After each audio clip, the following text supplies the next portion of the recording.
क्या मात्य 20 ये बताता है कि सभी को समान वेतन क्यों दिया जाता है? ये एक उपमा के बारे में है और ये एक आदमी के बारे में है जो सुबह कुछ लोगों को काम पर रखता है, अन्य लोग शाम को आते हैं और अंत में सभी को समान वेतन देता है। यह आदमी याहवेह का प्रतिनिधित्व करता है और जो लोग काम करने आए हैं वे मानवता का प्रतीक हैं। कुछ लोग इतिहास की शुरुआत में आए जब लोग सैकड़ों साल जीते थे, जबकि अन्य लोग इतिहास के अंत में आए जब जीवन बहुत कम होता है, लेकिन मूल रूप से सभी को समान पुरस्कार मिलता है। तो फिर यह उन लोगों की तरह होगा जो शुरुआत में शिकायत कर रहे थे क्योंकि हम एक समान पुरस्कार प्राप्त करते हैं और कुछ मामलों में इससे भी अधिक, जबकि हमने केवल उदाहरण के लिए 40, 50, 60 साल जिए हैं, जबकि अन्य ने 930, एक ने 960, एक ने 920, एक ने 800, एक ने 700 और अन्य ने 600 साल जिए हैं आदि। जब तक यह घटता गया और अब जैसा है वैसा हो गया। तो उनके लिए इतना काम करने, अलग रहने और सब कुछ करने के बाद उन्हें पुरस्कार मिलता है। और फिर हम समय के अंत में, इतिहास के अंत में आते हैं और हमें भी जीवन की शाश्वत पुरस्कार दी जाती है, जबकि हम इस दुनिया में बहुत कम समय के लिए आए हैं। लेकिन वहाँ कुछ न्याय के पहलुओं को समझने के लिए पुनर्जन्म को शामिल करना भी आवश्यक होगा, क्योंकि यदि हम पुनर्जन्म को शामिल करते हैं तो ये कारण होगा कि सभी को समान वेतन मिलेगा, क्योंकि कुछ, जैसा कि शास्त्र कहता है,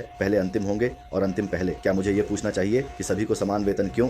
क्योंकि वह सभी मानवता को शाश्वत जीवन देने आया जो मसीह से पहले और मसीह के बाद थे, जो लोग उस पर विश्वास करते हैं। कुछ लोग अधिक प्राप्त करेंगे। यहोशुआ ने शिष्यों से कहा, आप धन्य हैं जो विश्वास करते हैं, लेकिन जो बिना देखे विश्वास करते हैं वे अधिक धन्य हैं। तो फिर जो लोग इस जीवन में इस समय दुनिया में आते हैं और मानते हैं कि मसीह मरे, पुनर्जीवित हुए, उन्हें एक निश्चित पहलू में एक बड़ी आशीर्वाद मिलती है। पुरस्कार में वे कुछ ऐसा प्राप्त करेंगे जो 2000 साल पहले जिन्होंने इसे देखा वे नहीं प्राप्त कर पाएंगे, क्योंकि उन्होंने इसे देखा और उदाहरण के लिए थॉमस को वास्तव में विश्वास करने के लिए उसे छूना पड़ा कि वह पुनर्जीवित हुआ था। हम बिना देखे और छुए विश्वास करते हैं, इसलिए हमें एक बड़ी पुरस्कार मिलेगी। इसके अलावा मानव इतिहास में यह ध्यान में रखना आवश्यक है, और यह हमारे पूर्वजों के न्यायपूर्ण हिस्सों से किसी को भी कुछ नहीं छीनने के लिए नहीं है, लेकिन हम जानते हैं कि जिस पीढ़ी में हम हैं वह सभी में सबसे खराब है, सबसे समस्याग्रस्त, जहां दुनिया हर पहलू में अधिक से अधिक नष्ट हो चुकी है, विकृत हो चुकी है और चारों ओर से हमें गिराने, असफल करने, सर्वशक्तिमान से दूर करने के लिए शत्रु की प्रलोभनाएं या हमले हैं। जितना हम पीछे जाते हैं उतना ही दुनिया, समाज और अन्य चीजें अधिक शुद्ध और साफ थीं। हालांकि मानव इतिहास में कुछ उतार चढ़ाव या बाधाएं थीं, निश्चित रूप से, यहाँ तक कि कुछ मौकों पर आध्यात्मिक दृष्टिकोण से, जैसे सोडोमा और गोमोरा और अन्य। लेकिन याद रखें कि यहोशुआ कहते हैं कि यहोशुआ को देखने के बाद उसे अस्वीकार करने वालों का दंड सोडोम और गोमोरा से भी बुरा होगा, क्योंकि अगर यहोशुआ ने सोडोम और गोमोरा में चमत्कार किए होते तो वे अवश्य ही पछताते। तो हम देखते हैं कि भले ही लेखन में कुछ बुरी, बहुत भद्दी, नकारात्मक बातें हैं, हर पीढ़ी और भी खराब होती जा रही है और इसलिए जो दंड वे प्राप्त करते हैं वह भी अधिक गंभीर है।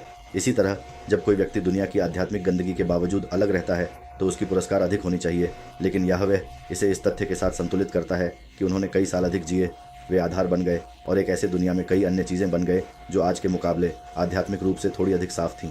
तो स्पष्ट रूप से याहवेह सब कुछ न्यायपूर्ण करता है। वह जानता है कि वह ऐसा क्यों करता है, लेकिन मानवता जो नहीं समझती वह शिकायत कर सकती है, क्योंकि वह यह नहीं समझती कि याहवेह के पास हर क्षण, हर पीढ़ी के लिए क्या उद्देश्य है और वह अपनी भलाई में सभी को शाश्वत जीवन देने का निर्णय क्यों लेता है। बस यही। जो लोग स्पष्ट रूप से अपने पुत्र पर विश्वास करते हैं, क्योंकि यही एकमात्र मार्ग है जो उसने बनाया, क्योंकि मसीह के अलावा कुछ नहीं किया जा सकता, क्योंकि सभी पाप के अधीन है और इसलिए तोरा का पालन न करने के कारण दंडित हैं।